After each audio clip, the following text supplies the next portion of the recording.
ইয়াতে ৰাতিপুৱাৰ পৰিৱেশটো বহুত ভাল লাগিছে, মানে গছৰ পাতবিলাক সৰি আছে।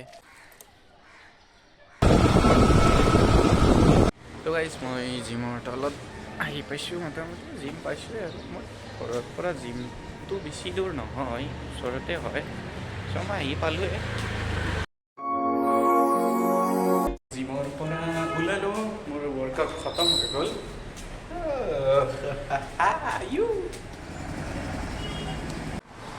তো এতিয়া ঘৰত যাম আৰু চিধা গৰম লাগছে বহুত। মই ঘৰত আহিয়ে পালোঁ এতিয়া। আজি বোলে আৰু মাইনাক ক'ৰবাত গণেশগুৰিত থ'ব যাব লাগে, গতিকে থ'ব যাব লাগিব আৰু। জিমৰ পৰা আহি বহুত ভোক লাগিছে, গতিকে মই কণী, মাছ আৰু ভাত একেলগে লগাই খাই দিলোঁ আৰু। মই বেগ ল'ব লগা হৈছিল না, নিকম্মা ইনচান তালা মাৰ ৰাহা হে। আজি আপুনি ক'ত যাব বোলে? ফুৰবা? মইতো নাযাওঁ। আচ্ছা।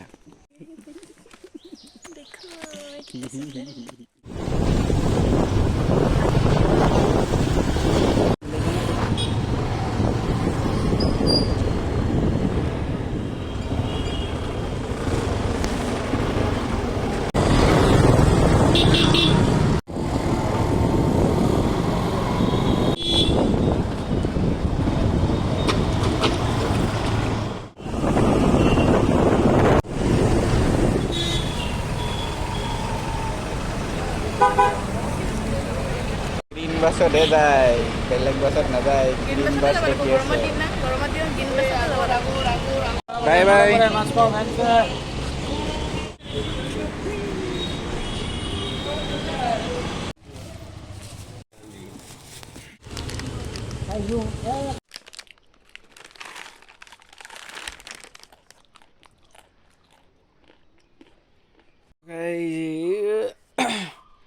বিচনাত পৰি পৰি বহুত সময় শুলোঁ, ৰেষ্ট ল'লোঁ, ভাত খালোঁ। এতিয়া আৰু মোৰ যাবৰ সময় হ'ল। এতিয়া মই টিউচন যাম। টিউচন মানে মইহে পঢ়াম ল'ৰা ছোৱালীবিলাকক, মোৰ টিউচন নহয় দেই। টিউচন কৰি আহোঁতে ৰাতিয়ে হৈ গ'ল।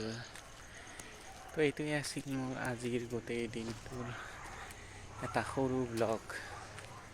আকৌ লগ পাম ফ্ৰেণ্ডছ, বাই।